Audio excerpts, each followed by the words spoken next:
What's that one? What? That one there, on your arm. Oh, well, it's a tattoo. I got that removed. Don't tell me. Don't tell me.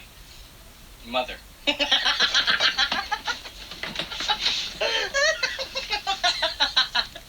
What is it?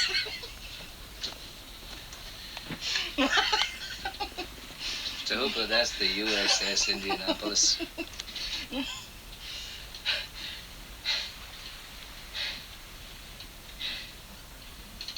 You were on the Indianapolis? What happened? Japanese submarine slammed 2 torpedoes into our side, Chief. He was coming back from the island of Tinian to Leyte, just delivered the bomb, the Hiroshima bomb. 1,100 men went into the water. The vessel went down in 12 minutes.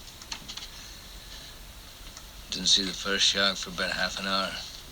Tiger, 13-footer. You know that when you're in the water, Chief? You tell by looking from the dorsal to the tail. What we didn't know was our bomb mission had been so secret, no distress signal had been sent.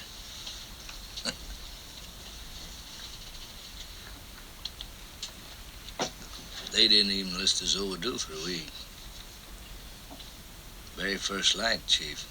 The sharks come cruising. So we formed ourselves into tight groups.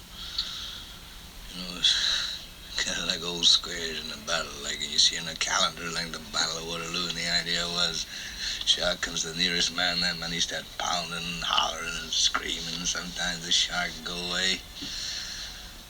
Sometimes he wouldn't go away. Sometimes that shark, he looks right into you, right into your eyes.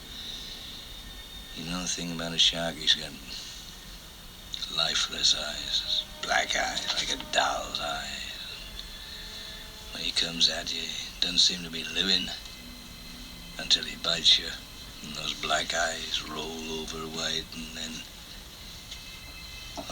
you hear that terrible high-pitched screaming. The ocean turns red, and in spite of all the pounding and the hollering, they all come in and they rip you to pieces.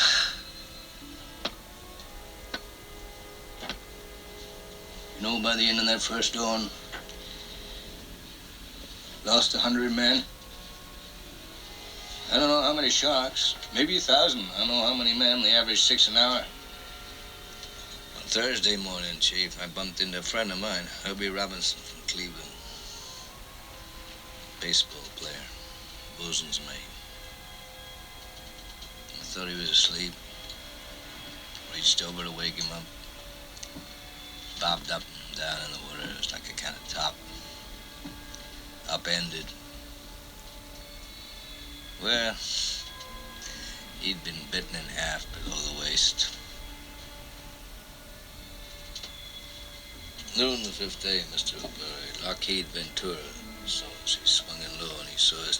A young pilot, a lot younger than Mr. Hooper anyway. He saw us and he come in low, and 3 hours later, a big fat PBY comes down and started to pick us up.